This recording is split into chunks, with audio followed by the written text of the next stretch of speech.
Salut à toute la communauté de Rivalité Espagnole. Avant de commencer, si c'est ta première fois ici, pense à t'abonner, à aimer et à partager la vidéo pour ne rien rater des dernières infos sur le Real Madrid et le FC Barcelone. Active la cloche pour être le premier informé à chaque nouvelle publication. Bienvenue sur la chaîne. La soirée avait tout pour être parfaite pour Kylian Mbappé. En déplacement au Gewiss Stadium pour affronter l'Atalanta Bergame dans un match crucial de la phase de groupe de la Ligue des Champions, le Real Madrid comptait sur son attaquant vedette pour faire la différence. Et le Bondinois ne s'est pas fait prier pour briller dès les premières minutes. Lancé dans la profondeur par Brahim Diaz, Mbappé mystifie Berrajim City avec un contrôle impeccable avant d'ajuster parfaitement sa frappe croisée pour ouvrir le score à la 10e minute. Ce superbe but, son 50e en Ligue des Champions, confirmait sa volonté de répondre aux critiques récentes par des actes sur le terrain. Malheureusement, cette prestation prometteuse a été écourtée de manière brutale. Peu après la demi-heure de jeu, alors qu'il semblait parfaitement dans son match, Mbappé s'est arrêté net dans le rond central, se tenant l'arrière de la cuisse. Conscient que quelque chose n'allait pas, l'attaquant madrilène a demandé son remplacement avant de s'entretenir brièvement avec les membres du staff médical. Il a quitté la pelouse avec un visage fermé, remplacé par Rodrigo. Sur le banc, Mbappé ne semblait pas souffrir de manière visible, mais son retrait a immédiatement semé l'inquiétude, d'autant que les blessures musculaires sont souvent redoutées dans un calendrier aussi chargé. Carlo Ancelotti a tenu à rassurer après la rencontre.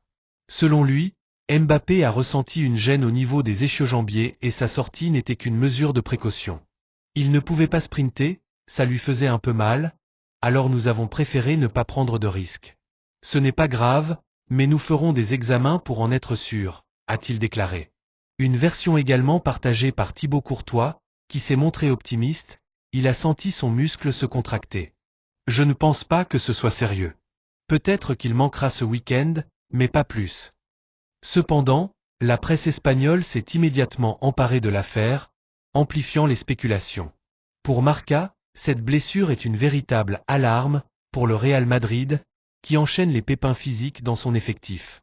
AS s'inquiète notamment de la possible absence de Mbappé pour la finale de la Coupe intercontinentale, prévue le 18 décembre au Qatar, où les Merengues affronteront le vainqueur du match entre Botafogo et Pachuca. Cette blessure intervient aussi à un moment délicat pour le Français, qui commençait tout juste à retrouver son meilleur niveau après une période de critique.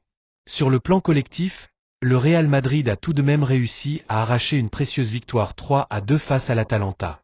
Ce succès, essentiel pour rester dans la course à la qualification, a quelque peu atténué l'inquiétude autour de la sortie de Mbappé. Mais les blessures à répétition dans l'effectif madrilène compliquent sérieusement la gestion de Carlo Ancelotti. Pour Kylian Mbappé, l'objectif est désormais clair. Récupérer rapidement et éviter que cette gêne ne se transforme en une blessure plus grave. Les prochains examens permettront d'en savoir plus, mais pour l'instant, tout le camp madrilène espère que l'attaquant pourra reprendre sa quête de régularité au plus vite. Les jours à venir seront déterminants pour mesurer l'impact de cet incident sur la suite de sa saison.